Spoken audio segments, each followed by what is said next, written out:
I could hear the sobbing on the other side of the door. It was unmistakable. My daughter, her voice shaking, panicked. "Dad, I need help, please." I paused, my hand on the doorknob. The word she had sent me 5 years ago still haunted me. "You're not part of my new family. Mom's new husband is my real dad."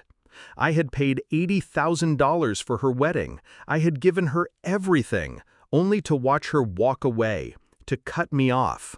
And now she was back, begging. I didn't open the door immediately. I wasn't sure if I wanted to, but the sound of her broken voice, it made something inside me stir. A flicker of something. Was it pity? Regret? I wasn't sure. But when I opened that door, I wasn't prepared for what I saw. Her face shattered. I didn't say a word. I just stood there, looking at her, taking in the scene before me. She was broken.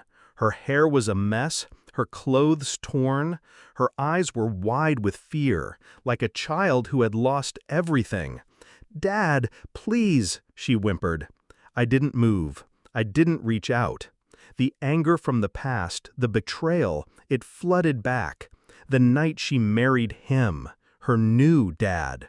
The night I sat in the back of the room, pretending I was okay as she danced with someone else's hands on her. The night she chose him, not me. I took a step back, letting her into the house. She stumbled in, eyes still wet, heartbroken. But the truth was, I wasn't sure why she had come back. Was it guilt? Was it shame? Was she running from him?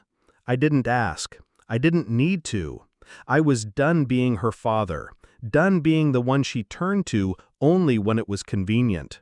I was done with the games. She had chosen him, after all.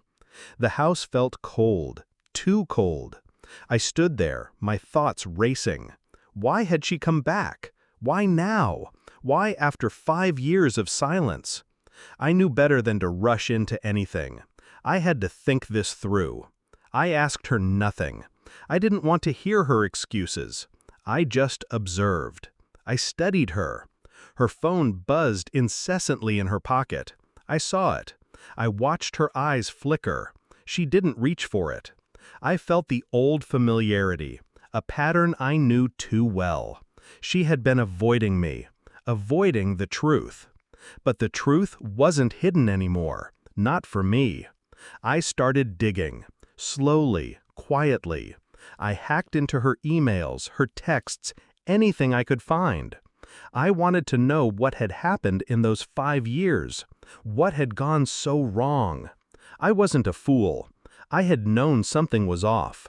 She wasn't just broken from life. She was running from something. Someone. I found the texts, messages between her and him, her real dad. There it was, the confirmation. The affair had never stopped. I wasn't surprised. I wasn't angry either. I was calculating, and I had a plan. The next morning, I waited. I didn't speak. I didn't have to. I walked into the living room where she sat, head down, hands folded tightly in her lap. I slid the papers across the table. She looked up. Her breath caught in her throat when she saw the text messages I had printed out.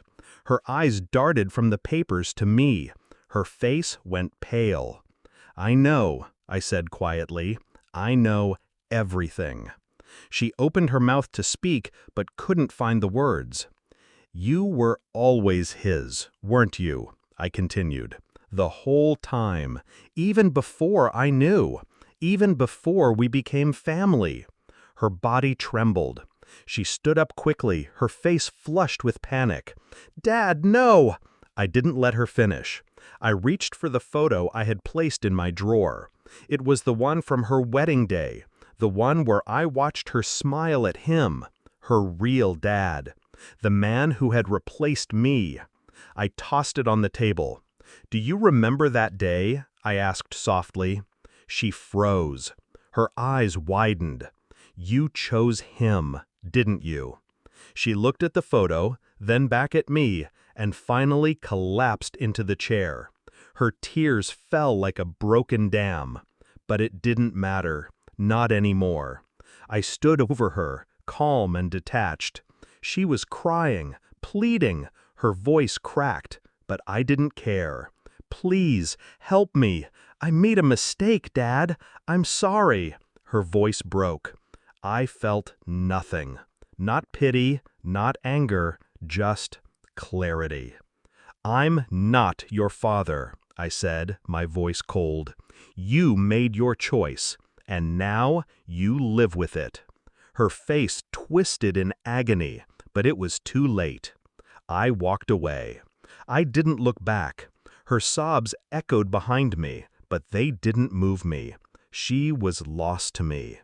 The door slammed behind me as I stepped out into the cold air. I didn't feel anything. No anger, no relief, just nothing. I had learned the truth, and it was more than I could have ever expected. She had chosen him over me. The woman I thought was my family had betrayed me, and so had she.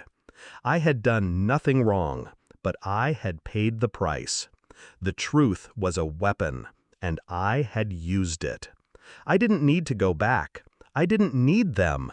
I had my answer, and I had regained my power. I was free, and they would never find me again.